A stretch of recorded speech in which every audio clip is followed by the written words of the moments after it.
अंतर्राष्ट्रीय भावना के लिए एजुकेशन फॉर इंटरनेशनल अंडरस्टैंडिंग। व्यक्ति एक केंद्र बिंदु है समाज के लिए, फिर राष्ट्र के लिए, अंतर्राष्ट्रीयता के लिए भी। तो वो ओनली संकुचितताओं के घेराव में रहकर जीवन न जिए, पर कुछ उसका दृष्टिकोण अंतर्राष्ट्रीय भी हो। इसके लिए एजुकेशन किस तरह से हम दे सकते हैं, इसके बारे में हम यहाँ सोचते हैं कि विश्व मैत्री और विश्व बंधुत्व की महान भावनाओं के आधार पर हम शिक्षा को निर्मित कर सकते हैं। फिर इसके लिए कौन से प्रयास किए जाते हैं, तो 600 वर्ष पूर्व पियर ड्यूइस नाम का एक व्यक्ति हो गया।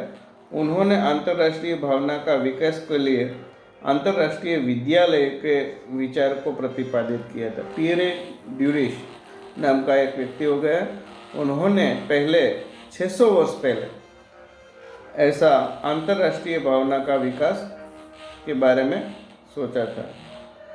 उनके बाद कमेनियस ने पैंसोफिक कॉलेजेस की स्थापना का सुझाव दिया। तो कमेनियस भी एक बड़ा एजुकेशनलिस्ट है और उन्होंने पैंसोफिक कॉलेजेस की स्थापना का सुझाव दिया था। अमेरिका के राष्ट्रपति टेफ्ट ने 1912 में हेग में एक सम्मेलन किया था, पर उनको इतनी सफलता नहीं मिली थी। फिर मिसेस एंड्रयूज ने अंतर्राष्ट्रीय शिक्षा विभाग इंटरनेशनल डिपार्टमेंट ऑफ एजुकेशन को राष्ट्रसंघ लीग ऑफ नेशंस में मिलाने का सफल प्रयत्न किया। तो ये लेडी का भी नाम अच्छे से लिया जा सकता है, मिसेस एंड्रयूज। उन्होंने अंतर्राष्ट्रीय शिक्षा विभाग को राष्ट्रसंघ लीग ऑफ नेशंस जिसको हम कहते हैं उसमें एक इतना प्रयास सफल नहीं हुए वो।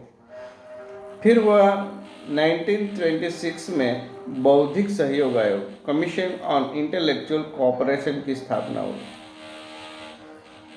1926 में बौद्धिक सहयोग आयोग कमीशन ऑन इंटेलेक्चुअल कोऑपरेशन इसकी स्थापना हुई।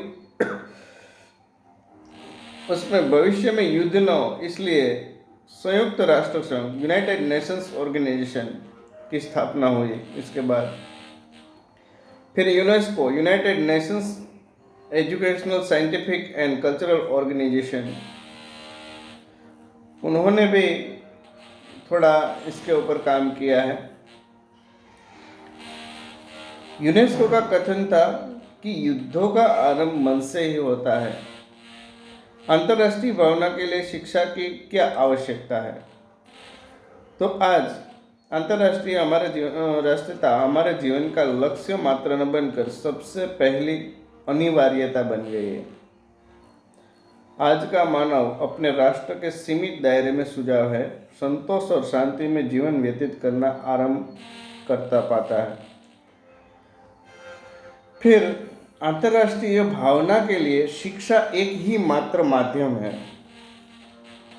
अगर ये जो विकसित करनी है हमें, तो शिक्षा के बिना नहीं हो सकती। रेडियो, समाचार पत्र, भाषण, सिनेमा आदि साधन इसके मीडियम बन सकते हैं और शिक्षा उसका एक साधन बन सकती है। फिर इसके लिए हम कौन से कार्यक्रम अरेंज कर सकते हैं, तो विद्यालय के वातावरण में परिवर्तन, चेंज इन स्कूल एनवायरनमेंट। फिर शिक्षण विधि में परिवर्तन, change in method of teaching. पाठ्यक्रम में परिवर्तन कर सकते हैं, चेंज इन करिकुलम। अन्य सुझाव, अदर सजेशंस, खेलकूद की प्रतियोगिताओं का आयोजन कर सकते हैं। इनफॉर्मल साधनों का भी उपयोग कर सकते हैं।